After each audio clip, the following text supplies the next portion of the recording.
Imagine a man so stubborn. I mean, pathologically stubborn, that he wouldn't mind going bankrupt, picking a fight with the entire world, or even, well, neglecting his own kids, just to prove that his car was the fastest on the planet. This guy wasn't some influencer or a Silicon Valley tech mogul like we see today. His name was Enzo Ferrari. Nowadays, when you see that prancing horse on a red hood, you think luxury, money, Monaco, yachts. You get me. But the truth is a lot dirtier. Ferrari wasn't born out of a desire to make expensive toys for rich people who have too much cash. In fact, Enzo well, to put it mildly, he despised those people. He saw them as nothing more than walking ATMs who paid for him to do the only thing he actually loved: racing. Today, we're going through this entire crazy ride. From the mud of Modena, across the corpses on the racetracks, to the very top of the world, and those moments when everything almost went up in smoke. This is a story of pride, rage, and metal. Welcome to the story of Ferrari. It all starts back around 1898, Modena, Italy. There was this record-breaking blizzard when Enzo was born, so bad that his father couldn't even register his birth for 2 days, so his papers actually have the wrong date. Right from the start, life was pushing back against him. Little Enzo wasn't exactly a star student, honestly. He hated school, and frankly, he wasn't interested in anything except 3 things: opera, journalism, and racing. When his dad took him to his first race in Bologna at age 10, the kid was hooked worse than kids today are on video games. That was it. He saw the dust, smelled the gasoline, which probably smelled like hell back then, and said, "I'm going to be a racer." But then comes World War I, and that's where the real drama starts. Enzo loses both his father and his brother within a few days. Both died from the flu, that famous Spanish flu. He was left completely alone, without a penny to his name. He almost died from the same sickness himself, barely pulled through. Imagine the scene. He gets out of the army, thin, looking like nothing, goes to Fiat to ask for a job, and they brush him off cold. "Kid, get lost. There's no room for you here." That moment, I think that's the key to everything. That bitterness from being rejected was actually what fueled him his entire life. He sat on a park bench in Turin, crying his eyes out because he didn't know where to go, and then he wiped his tears and said, "Get this, I'll show you all." He started as a test driver for some small companies, literally scraping by, until he eventually ended up at Alfa Romeo. He was, well, a decent driver, let's say, but he was an even better manager. He knew how to gather people, how to build a clan. And that's how Scuderia Ferrari was born in 1929. It wasn't a car factory like we know it yet. It was his racing team that used Alfa's machines. And that little horse, that's a story in itself. Most people think he invented it, but he didn't. It was the symbol of Francesco Baracca, a famous Italian fighter pilot hero from the war who was shot down. Enzo later met his mother, a countess, and she told him, "Ferrari, put my son's horse on your car, it'll bring you luck." Enzo just added a yellow background, the color of his hometown, Modena, and there you go. The most powerful logo in the world was born right then. And so, after the war and all that chaos, Enzo returns to Maranello and decides it's now or never. It's 1947, Italy is literally starving, and he's spending his last lira to build a monster of an engine, that legendary Vive 12. Everyone told him he was crazy. I mean, realistically, who builds a machine like that while people don't have bread? But he did his own thing. The first Ferrari, the 125s, rolled out of the factory, and get this, on its first race in Piacenza, the car broke down. Fuel pump. Enzo called it a promising failure. Classic Enzo turning a loss into marketing. But just 2 weeks later, at the Rome Grand Prix, that car simply blew the competition away. That was the moment the world realized something different had arrived. But here's the thing. Ferrari didn't become what it is because Enzo was a nice salesman. On the contrary, the man was impossible. He looked at the rich guys buying his road cars as a necessary evil. He only sold them cars to have money for racing. There's this story that a guy once came to him complaining about a stiff clutch, and Enzo literally kicked him out and told him to go drive a tractor if he couldn't handle a real machine. That guy, by the way, was Ferruccio Lamborghini, and that's how, out of Enzo's temper, his greatest rival was born. There was no end to the victories. In '51 at Silverstone, Ferrari finally beat Alfa Romeo. Enzo cried like a baby, saying he killed his own mother because he beat the company that created him. But that was the price. Those early Ferraris were beautiful, but they were deadly. Brakes would fail, tires would explode at high speeds, drivers were dying almost every month. Enzo would just take off those dark glasses, wipe a tear, and by the next morning, he was looking for a new kid brave enough to risk his neck. For him, the only thing sacred was that red metal and the sound of the engine. Don't be fooled, he wasn't some good guy from a movie. He was an incredibly difficult man. To him, drivers were just, well, disposable. When someone died in his car, Enzo would be devastated about the wrecked car, and he'd replace the driver with the next guy crazy enough to get behind the wheel. He lived for the machine. People were just tools to reach the finish line. So, while Italy was sinking into the chaos of WW2, Enzo was slowly, in secret, hatching a plan in his head. He didn't want to race other people's cars anymore. He wanted something of his own, something that would make the guys at Fiat and Alfa take their hats off or get out of the way the moment they heard his engine scream. As the 50s turned into the 60s, Ferrari wasn't just some small factory in Italy anymore. They became a force that absolutely dominated the world's tracks. That was the real golden age. If you were a racing driver back then, you had only one dream: for Enzo to call you to Maranello. It didn't matter that the pay was crap or that the car was literally a coffin on wheels. What mattered was that you were sitting in that red bolide. Ferrari racked up wins at Le Mans like it was nothing. 6 times in a row, from 1960 to 1965, nobody could touch them. That was the period when Ferrari became synonymous with speed, but also with this unattainable glamour. Hollywood stars, kings, playboys, everyone wanted a Ferrari. But the catch was that Enzo was still the same stubborn old man. He still cared more about winning on some muddy track in the middle of nowhere than about Steve MC Queen or some prince waiting in line for a car. During this time, Ferrari put out models that are still, even today, the pinnacle of design. We're talking about the 250 GTO. I mean, that's a car that goes for $50–60 million at auctions today. Back 10? It was just another machine built to AT the competition.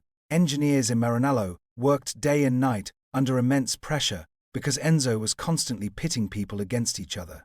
He believed that out of that conflict and chaos, the best solutions would be born. And you know what? He was right, for the most part. But that fame had its dark side, the one people rarely talk about over champagne. While they were celebrating on podiums, things were boiling inside the factory. Enzo was becoming increasingly paranoid, and his wife Laura was constantly interfering in the business, which drove the engineers crazy. This led to the famous Great Walkout, when his best people left him overnight. Everyone thought it was the end, but Ferrari was bigger than any individual. The brand had already become something of a religion, and just when they thought they were untouchable at the top, someone appeared who nobody took seriously, someone who would force them to fight for their lives. While others were struggling to even get their engines to start, Ferrari was already doing things that bordered on science fiction. You know, what set them apart wasn't just the looks, it was the obsession with what was under the hood. For Enzo, aerodynamics was, and I quote, "for people who don't know how to build engines." He believed in raw power, in that legendary V12 that was the heart and soul of everything. But look, these weren't ordinary engines. They were small engineering miracles. Ferrari was the first to start experimenting with materials that nobody else wanted to hear about. They put in valves and cylinder heads so precisely made, they sounded more like a surgical instrument than a machine. That sound, that specific high-pitched scream at high RPMs, that wasn't an accident. It was pure acoustic mathematics. And then they realized that power without control is nothing. Even though Enzo mocked aerodynamics, his engineers were secretly, well, borrowing ideas from the aviation industry. They started lowering the noses of the cars, adding those small spoilers that looked weird back then, but literally glued the car to the asphalt. Ferrari was among the first to use disc brakes when others were still braking with old drums that overheated after 3 laps. They were pioneers in what we now call paddle shifters. You might think that's a modern thing, but Ferrari introduced the semi-automatic gearbox in Formula One back in the late 80s. Everyone laughed at them, saying it was too complicated and it would break. And it did break, of course, a few times, but when it finally worked, well, they changed racing forever. Their innovation came from one crazy principle: the racetrack was their laboratory. Whatever they tested on Sunday at the race, by Monday, they'd already be thinking about how to put it into the car some rich guy would drive to the store. That link between Formula One and the road is what made Ferrari untouchable. They weren't just selling a car, they were selling you a piece of technology that had won at Monza a few months prior. It was magic. As long as it worked, they looked decades ahead of everyone else. But you know how it goes when you're at the top. Everyone wants to take you down. The 60s brought the most legendary war in automotive history, the war against Ford. It all started when Henry Ford II wanted to buy Ferrari. Enzo was ready to sign, but when he saw the contract said that the Americans would control the racing budget. That was it. Enzo saw red. Legend has it he cursed Ford out in his heavy Italian accent and kicked them out of his office. Ford was beyond livid. He told his guys, "Build me a car that will wipe Ferrari off the map." That's how the GT40 was born, leading to that famous defeat at Le Mans that they're still making movies about today. It was a massive blow to Enzo's ego, but inside the factory, things were even worse. Imagine, right in the middle of this war with the Americans, Enzo gets into a fight with his best engineers. This was the famous Palace Revolt of 1961. The top engineers came to him and said they couldn't stand his wife Laura constantly meddling in the management anymore. What did Enzo do? He coldly fired the lot of them. Overnight, he was left without the very people who had brought him all those titles. Everyone thought it was over, that Ferrari would just fold. The finances were a mess because racing was swallowing insane amounts of cash, and road car sales weren't exactly great because the cars were, well, honestly, they were unreliable and a nightmare to maintain. It was the first time Ferrari was truly on its knees. Yet, in all that chaos, one of the most controversial decisions happened. Enzo realized he couldn't take on giants like Ford alone. He had to make a pact with the devil, or at least that's how he saw it. He started secret talks with Fiat. That was the moment Ferrari stopped being just a family workshop and became part of something much bigger, but at the cost of Enzo no longer being the only one calling the shots.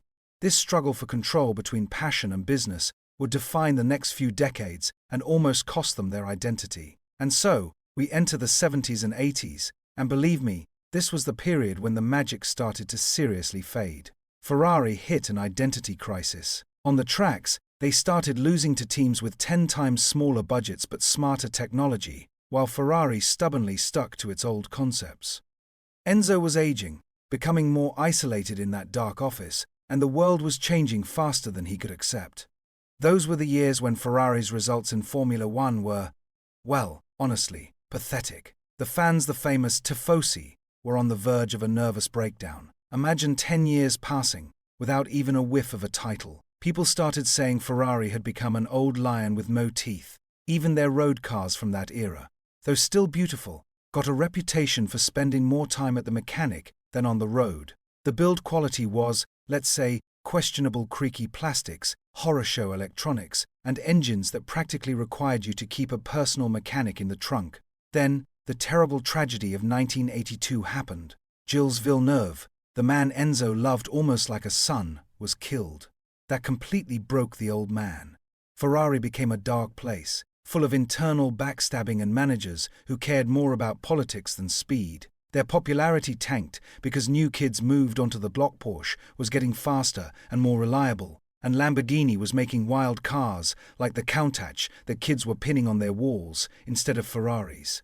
There was a moment when Ferrari almost became just another brand, living on past Gloria Museum on wheels that didn't scare anyone on the track. They only survived thanks to Fiat cash injections, but the spirit of the company was, well, let's say it was on life support. Everyone wondered what happens when Enzo goes. Will the horse finally fall and disappear into history? And then, in 1988, the thing everyone knew was coming finally happened. At 90 years old, Enzo Ferrari died. It wasn't just the end of a man, it was the end of an era.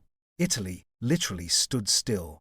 But here's the irony, it was only after he was gone that Ferrari began to change in ways he had blocked for years. Fiat took total control, but the factory was a mess. Everyone was fighting, nobody knew who was in charge, and the results on the track were worse than ever. Everything changed when Leica demonted Zemelo stepped onto the Scene. The guy was a classic Italian charmer, but he had a business brain that Ferrari desperately lacked. When he walked into the factory, he was shocked. He reportedly said the cars coming off the line were an embarrassment to the brand. Imagine that, the head of Ferrari calling his own cars junk. But he had a plan. He cleaned up the factory, literally brought in law and order, but in a modern way. Montezemolo realized something vital. Ferrari had to stop being just a garage for race cars and become a brand you could drive every day without the wheels falling off. But the biggest move, the one that changed everything, happened in Formula One. Luca saw that the Italians were too emotional about racing and needed someone cold-blooded. He brought in Jean Todt, a Frenchman, and gave him total control. That was the turning point. Instead of relying on Italian passion, they started hiring the best engineers from all over the world. They brought in the aero-genius Rory Byrne, then Ross Brawn, and finally they brought in that young German, Michael Schumacher. That was the moment Ferrari went from a chaotic family to the most precise winning machine the world had ever seen. It wasn't just about the car being fast anymore, it was about everything from the mechanics to the guy holding the tire during a pit stop being perfect. Ferrari was a force again, but this time it was a force no one could stop. Now, look at where Ferrari is today. It's a completely different beast. They're on the stock market, worth billions, and honestly, business is better than ever. But if you ask a true tifoso, they'll tell you the situation is, well, complicated. In Formula One, where they should be kings, Ferrari has been going through a weird patch for years. They have the speed, they have top-tier drivers like Leclerc, but these, well, bizarre mistakes keep happening. The strategy is often so bad it makes fans want to pull their hair out. Wrong tires, late pit stop-sits, like they've lost that iron discipline they had under Schumacher. They've become victims of their own internal politics and the massive pressure that comes with wearing that red suit. On the other hand, in the market, they are untouchable. Ferrari isn't just a car manufacturer anymore, they've become a lifestyle brand. They sell everything from perfume to watches that cost as much as an apartment. And the craziest part, they aren't just making low, uncomfortable supercars anymore. They released the Purosangue, their first SUV, though they hate it when you call it that. They call it a four-door sports car. Enzo would probably roll over in his grave if he heard Ferrari was making a family car. But that's the market. If you don't do it, others eat your lunch. But here's the trick, even though they've gone commercial, they still keep that exclusivity. You can't just walk into a showroom and buy their top model. Nope, they choose you. You have to have a history with them, own a few models already, be a friend of the house. That's their recipe, keeping you at a distance, making you beg them to take your €500,000, and it works. Today, Ferrari is stronger than ever in terms of prestige, but the battle continues. Are they still that gritty racing team from Maranello, or have they just become a luxury dream factory for the ultra-rich? Either way, whenever one drives past you, you still turn your head. That magnetism, nobody else has it. In the end, when you wrap it all up, the question remains, what is Ferrari really? Is it just a pile of expensive metal, carbon fiber, and marketing, or something more? You see, Enzo Ferrari wasn't a man who looked for compromises. He was difficult, arrogant, and often ruthless, but he left the world with one lesson we often forget. Passion is the only engine that can keep you at the top. The legacy he left isn't just in the 14 Formula One titles or the incredible machines on the posters. His real legacy is the idea that you should never be satisfied.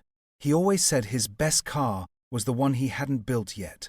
That eternal restlessness, the urge to go faster and further, is what keeps Ferrari alive today, even as they build hybrids or SUVs that the old man might not have liked. This whole story, the rise, the fall into mediocrity, and the resurrection, teaches us that a brand isn't just a logo. A brand is the people, their mistakes, their fights, and that insane devotion to detail. Ferrari shows us that you can lose a race, you can go broke, you can lose your best people, but as long as you keep that crazy pride, you have nowhere to go but forward. So what's the message for you? Maybe it's that it doesn't matter how many times you get rejected, like Enzo was in Turin on that cold day. What matters is what you do the next morning when you wake up. He went from crying on a park bench to making sure the whole world knew his name. That's the power of spite turned into art. Today, when you hear that V12 scream, remember it's not just the sound of fuel burning. It's the echo of a man who refused to be average. Ferrari will always be more than a car. It's proof that if you're crazy and stubborn enough, your dreams can become faster than anything the world puts in your way. And that, I think, is the only true story of the prancing